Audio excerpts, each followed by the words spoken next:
today I'm going to be talking about how to change the battery of your hearing devices.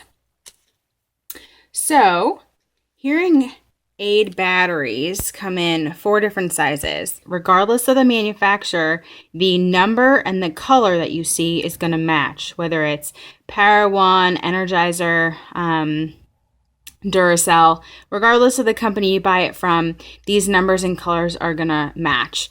So size 10 is the smallest, 10 is right there, and then the color somewhere in the package will be yellow.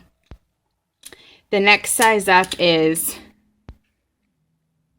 312, and that color is brown. The next size up from that is 13, and that is orange.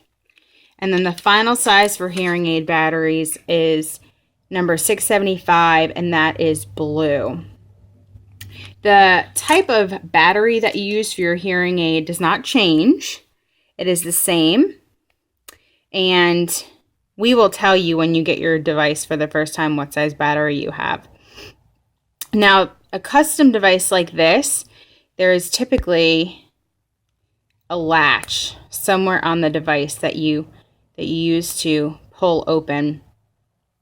They'll look a little different depending on how big your device is and the shape of your ear, but we'll show you that. And there's always some little lip, and that's what you use to kind of with your fingernail to pull opposite direction of that lip. Now batteries, all 4 of those sizes come in a shape that has this flat side here that usually has little holes on it. And then the other side has a circle. It's more of a bump on it right there. Now all the batteries have this regardless of the size. When you get a new fresh battery out of the package, you spin your dial here, and you get your battery out. There's always a little sticker on there. That's because the hearing aid batteries nowadays are activated by air. And so when you're ready to use the battery, you'll pull the sticker off, discard that, and then you'll wait about 1 to 2 minutes for air to penetrate the battery through these little holes, and that will charge the battery up. If you allow yourself time to do this, your batteries are going to typically last longer. So you really want to do that. If you're having issues with a pack of batteries and you've tried that, sometimes you could truly just have a bad batch of batteries. But if you pull that sticker off and wait a couple minutes, you're more likely to get more life out of that battery. After you've waited about 1 to 2 minutes, and you're ready to insert the battery into your device, you will take, with your door open, and you're always going to want the flat side up. So there'll be more of an open side, and then there'll be a side that has the bottom. The bottom side that catches the battery from falling through is where you want that rounded side to go. So you always want the battery up.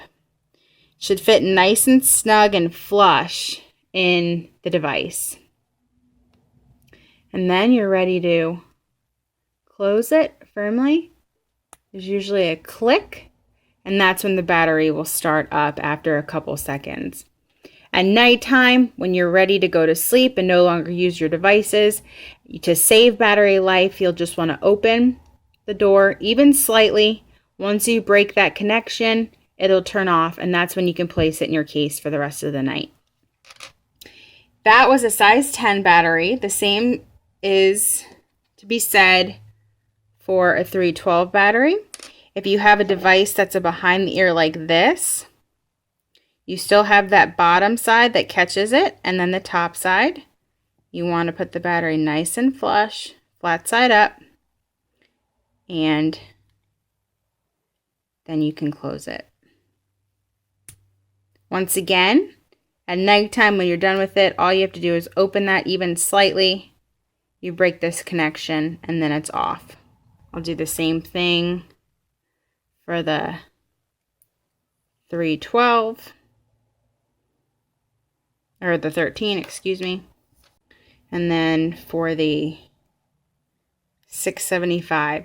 The 675 batteries are typically a little bit different. These are for powerful hearing devices, that somebody that has a lot more significant hearing loss.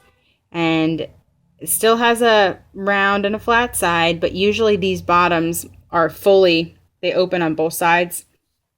There's a little image inside that you can use as a reference that mimics the shape of the battery. And so you put that in there. If you put it in backwards, has to be said for any of them, if you put them in backwards, you can get them in if you really try, but not easily. It gives you a little bit more fight. So the battery should go in smoothly and should close smoothly. Just like that.